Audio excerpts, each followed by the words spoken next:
Former president guilty in historic trial. Donald Trump has been convicted on all 34 counts of falsifying business records in his historic criminal trial in New York.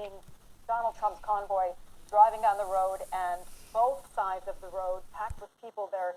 Some of them ostensibly supporters. We can't exactly hear what's being said, but there we see the convoy driving down, and it's slowing down slightly, but we see some people waving flags.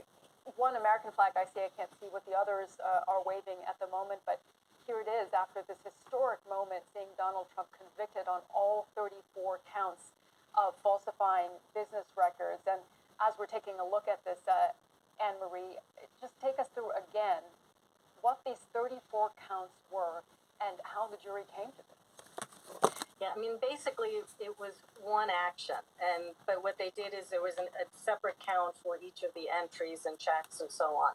So it was really the one payment to Stormy Daniels that was involved, but it was broken down into 34 counts. So it's not a surprise that if they found that he was involved with a decision relating to the Stormy Daniels payment and the entry of the business records, that they would then find that he was guilty for all of those 34 counts. But it makes sense the way the jury came to it. It would have actually been more problematic if they had just picked a couple of them out of the 34. So it's at least consistent. But they took a look at all of the evidence. Certainly there were witnesses who testified, and they made a decision that they believed Michael Cohen, who was the one who said that Donald Trump was involved with the decision, and as to how this would be recorded, they've had to have made a decision that he was involved in that process, even though he was already in the White House at the time that the business records were actually recorded. The jury must have found that he was involved with that decision.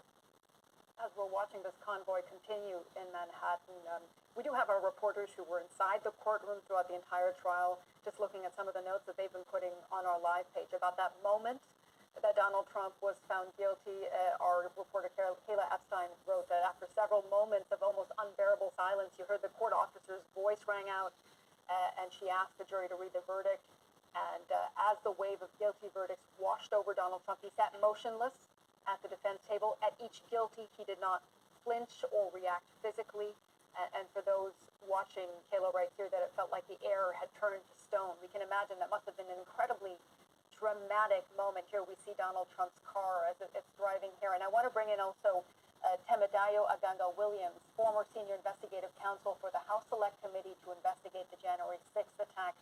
Temidayo, great to have you back on BBC News. What do you make of all of this? So, I think it's a somber day, but I think it's a day that also is historic for one main reason, and that's accountability. Former President Trump, has avoided accountability at all levels throughout his time in public life. And I think what this day shows is that no one in America is above the law, not even a former president.